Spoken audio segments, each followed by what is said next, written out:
What would you do if the woman you loved, the one you built a life with for 10 years, suddenly changed a password she'd never bothered with before? I never thought I would find myself staring at a glowing phone screen at 2 a.m., the blue light illuminating the cold dread creeping into my gut. It was a Tuesday, just like any other, except it wasn't. My wife, Sarah, usually left her phone unlocked on the nightstand, a testament to our decade of transparent trust. But that night, a new lock icon stared back at me, a digital barrier that felt like a physical wall between us.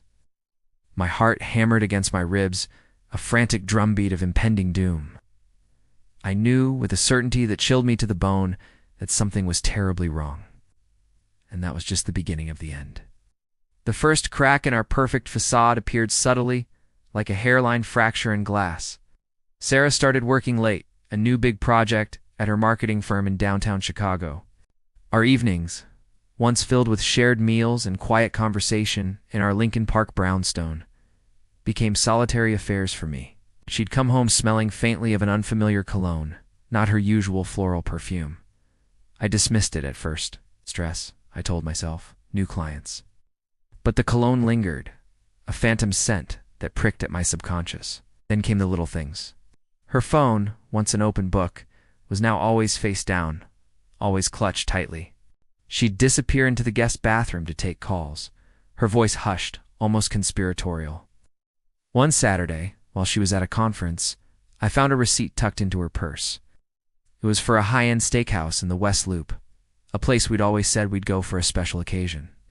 The date on the receipt was from a Tuesday night, one of her late work evenings. 2 entrees, 2 glasses of expensive Cabernet. My name wasn't on it.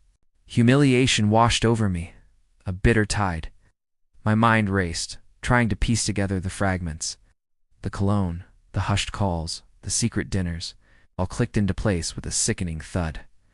My wife Sarah was cheating. The woman I had vowed to spend my life with was betraying me. The thought was a physical blow, leaving me breathless and hollow. I felt like a fool, a cuckold, a man whose entire world had just been reduced to rubble. I watched her, a silent observer in my own home. She became colder, more distant. Her eyes, once warm and inviting, now held a calculating glint. She'd snap at the kids for minor infractions, something she rarely did before. Our conversations became superficial, punctuated by her impatient sighs. She was manipulative, twisting my words, making me feel like I was the one being unreasonable for questioning her dedication to her career. She even started subtly gaslighting me, suggesting I was imagining things or being paranoid when I tried to bring up her late nights. She truly believed she was untouchable.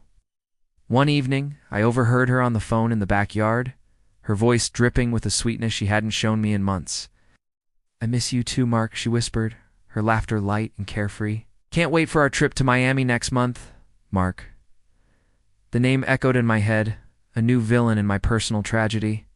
I felt a primal scream building in my chest, but I swallowed it, forcing myself to remain calm.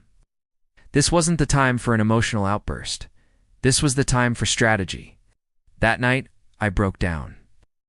Alone in my study, the city lights of Chicago twinkling indifferently outside, I wept. Not for her, but for the life we had, for the man I thought I was, for the innocence I had lost. The tears were a catharsis, washing away the pain and leaving behind a cold, hard resolve.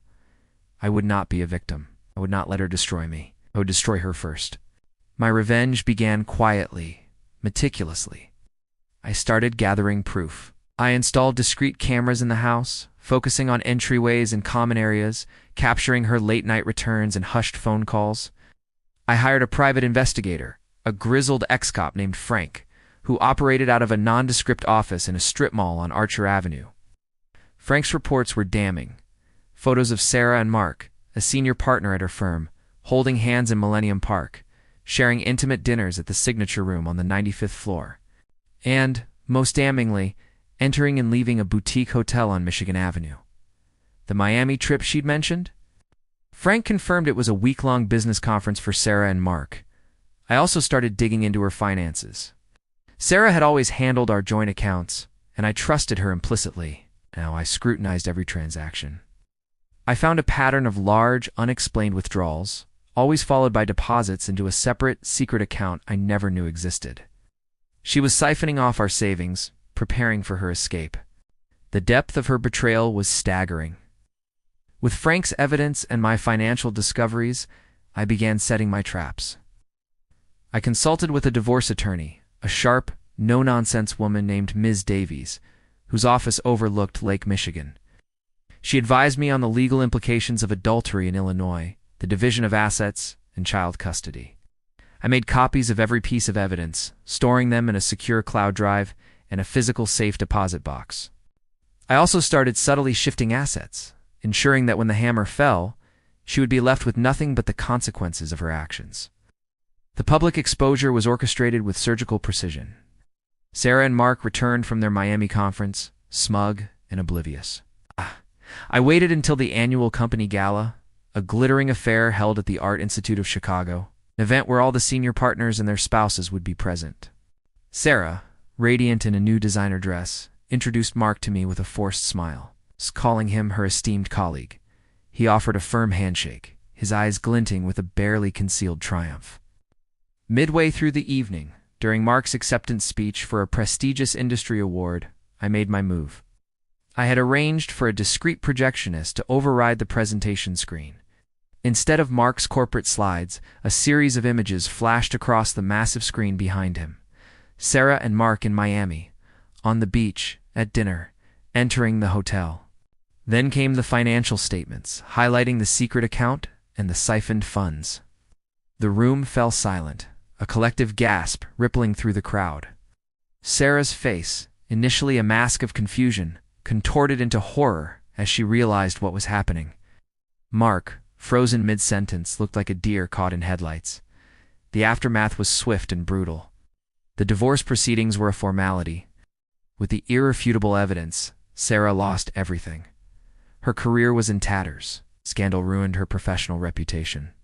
And she was fired from her firm.